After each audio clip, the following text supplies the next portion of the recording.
super common here this morning, and we are gonna go and sail to Klein.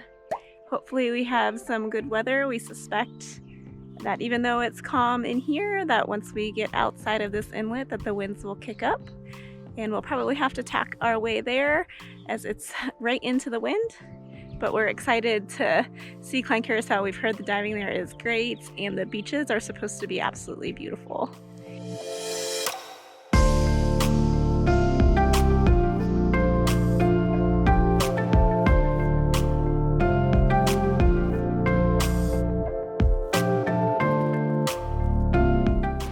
Wow, it is flat out here right now.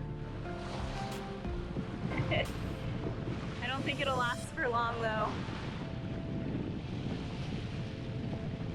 Alright, time to put the rest of our sails up. And we're testing our autopilot today. Since our sail here to Curacao from Puerto Rico. So, let's see how she does today.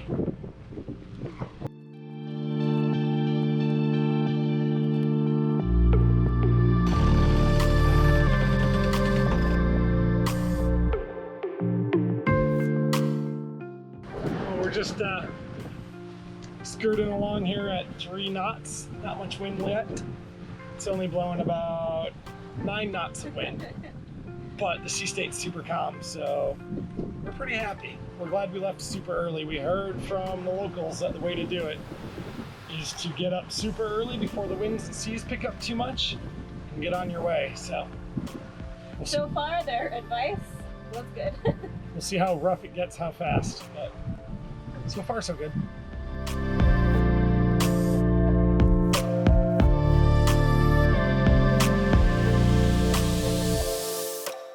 And by now, you guys probably know that calm seas mean we get to eat breakfast.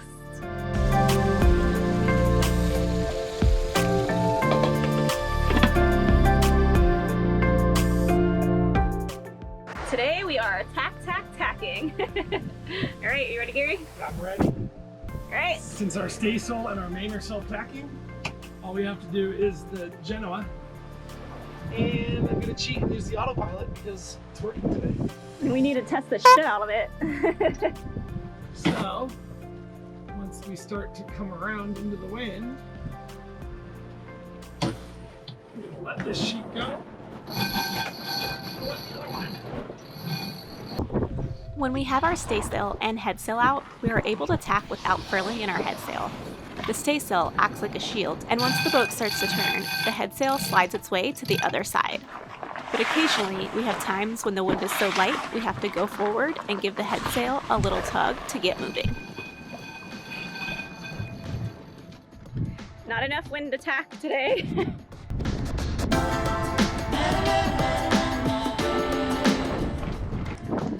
We're just flying the Klein Curacao.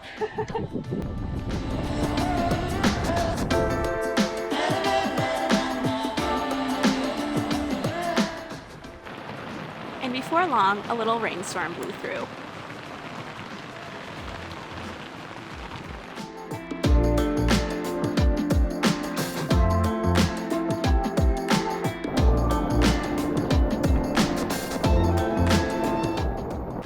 Autopilot's working, we can hide from the rain. Squeeze under the Dodger. But the rain didn't last long, and then the wind picked up and quickened our pace.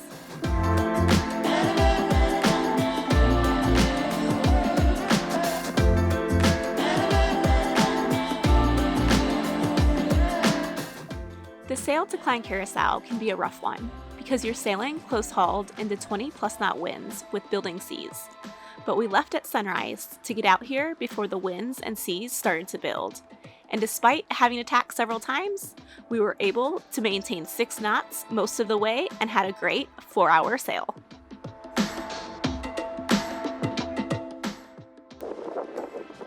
Alright, so we are literally sailing this way right now, and we want to go this way.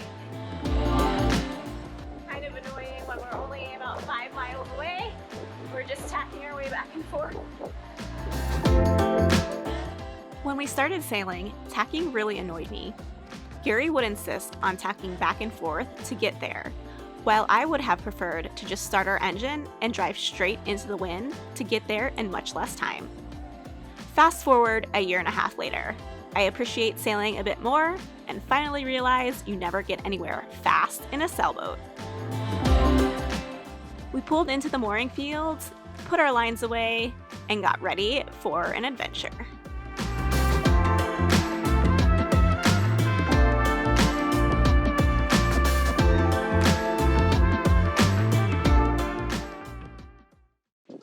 Now that we are all set on our mooring and we put everything away from sailing, we are gonna go for a little scuba dive. And the cool thing about this, or diving here, is we can dive right off of our boat. That is 30 feet, and that goes on to 150 feet.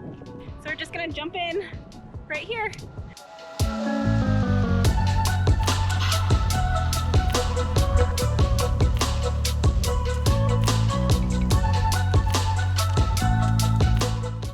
Like always, when we are on a mooring, we take a swim to check it out. Our mooring here appeared to be an old giant ship anchor, and we felt confident one life would still be there when we got back. As we made our way to the back of the boat, the wall dropped off and it was time for us to go down.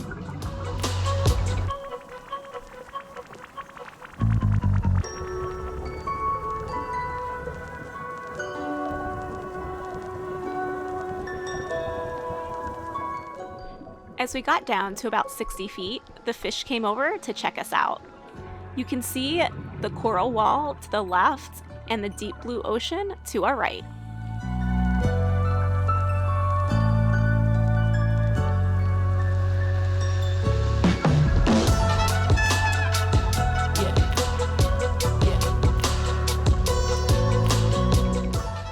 The coral was bright and the small reef fish surrounded us, but unfortunately we didn't see any large fish or sea turtles.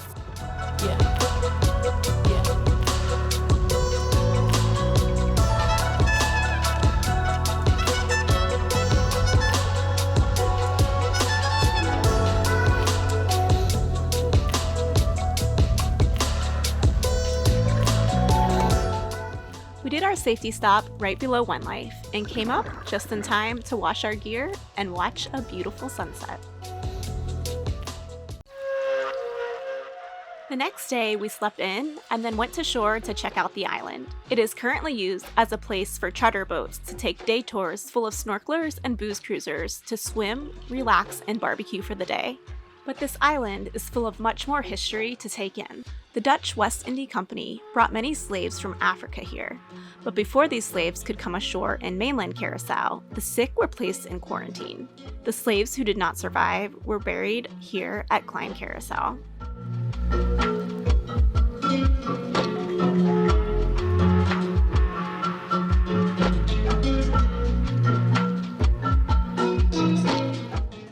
We made our way up the steps in the stunning pink lighthouse for a look around.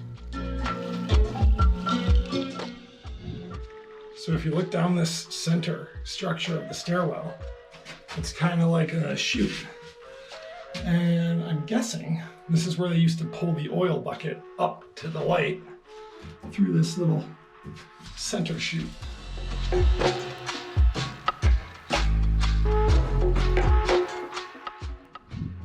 Hey, there's our boat out there.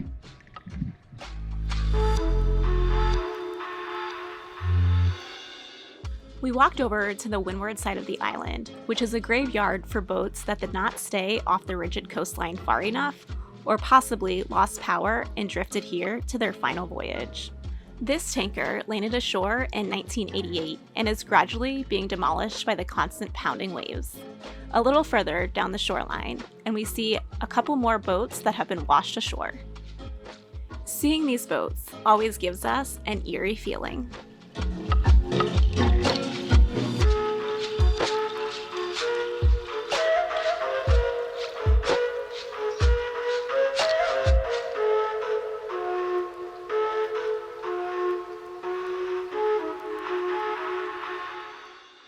this sailboat's definitely been here a long time. It's totally been stripped. There's not anything stainless left on it.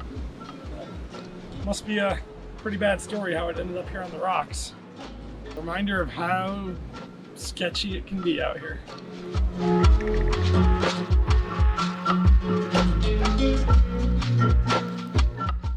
A few hundred yards away, this wooden fishing boat lays in pieces.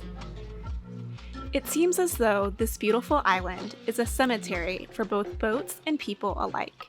On one side, you have carefree tourists, happy and drunk, and on the other side, such tragedy and heartache. As we got in our dinghy to head back to One Life, there was something calling me to go back the next day.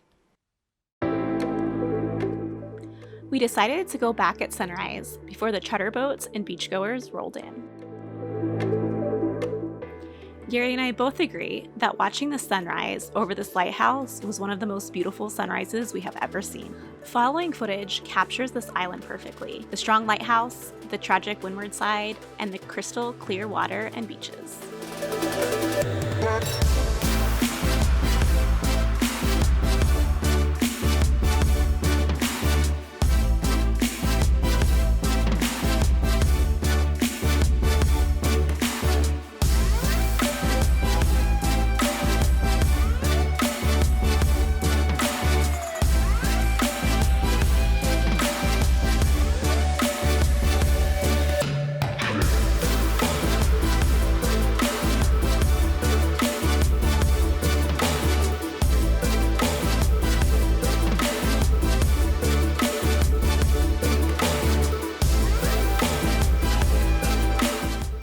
For some reason, this island touched our souls, and is a reminder of why, despite sailing life being difficult, it is definitely worth it.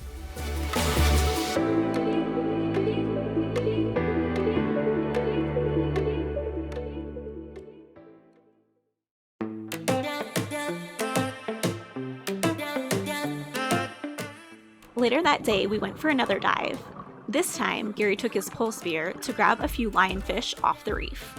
Spear fishing in Curacao is illegal, except for lionfish. The lionfish origin is actually the Indo-Pacific, but they're finding their way into the Atlantic and the Caribbean Sea. So why are lionfish so bad? Well, lionfish don't have many natural predators. They're tending to dominate the coral reefs and eating many young fish.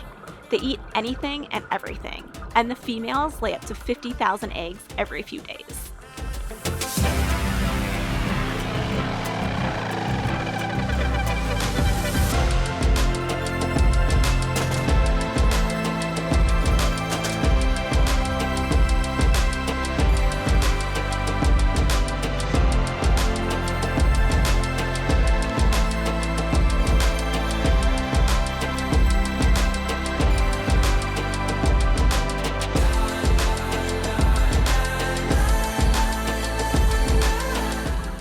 If the numbers of lionfish continue to rise, this invasive species can cause native plants and animals to become extinct as they compete for limited resources.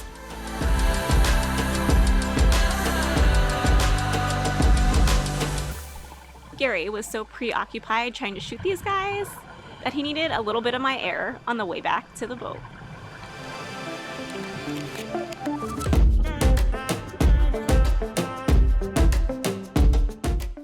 Lionfish have 18 venomous feathery spines along their backs and sides, which carry a deadly poison.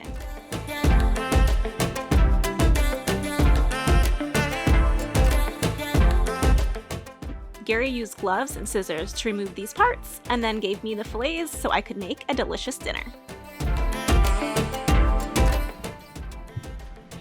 Fresh lionfish tacos, we've not had these in a while.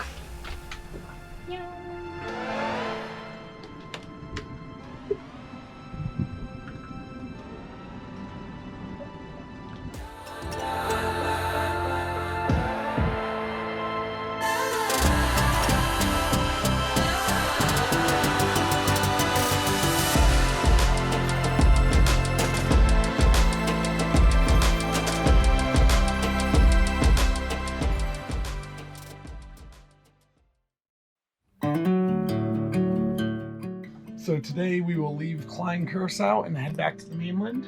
It's been really nice here. It's been especially nice when the tour boats aren't here. So in the early mornings and the nights, we've pretty much had the island to ourselves.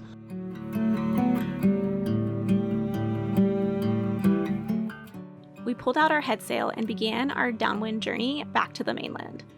Slowly, Little Curacao disappeared behind us. The wind was pushing us from behind at around 20 plus knots, and the sea state was slowly building.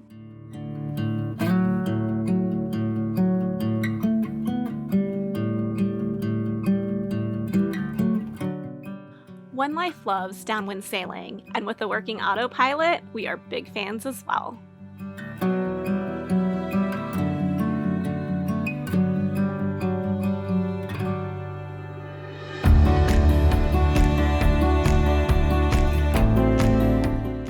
We had a few gusts of around 30 knots where we decided to hand steer for a bit, but otherwise our autopilot worked like a dream the entire time. On our way back, we only had to tack once, and we averaged 5 to 6 knots and occasionally surfed down a big wave around 9 knots. The sail was lovely.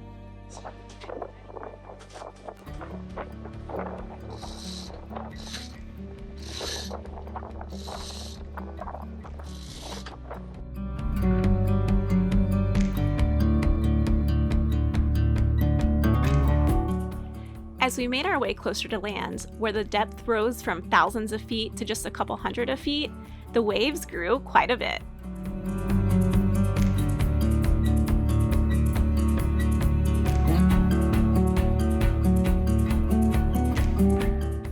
But the waters calmed down as we made our way into the channel to anchor in Spanish waters.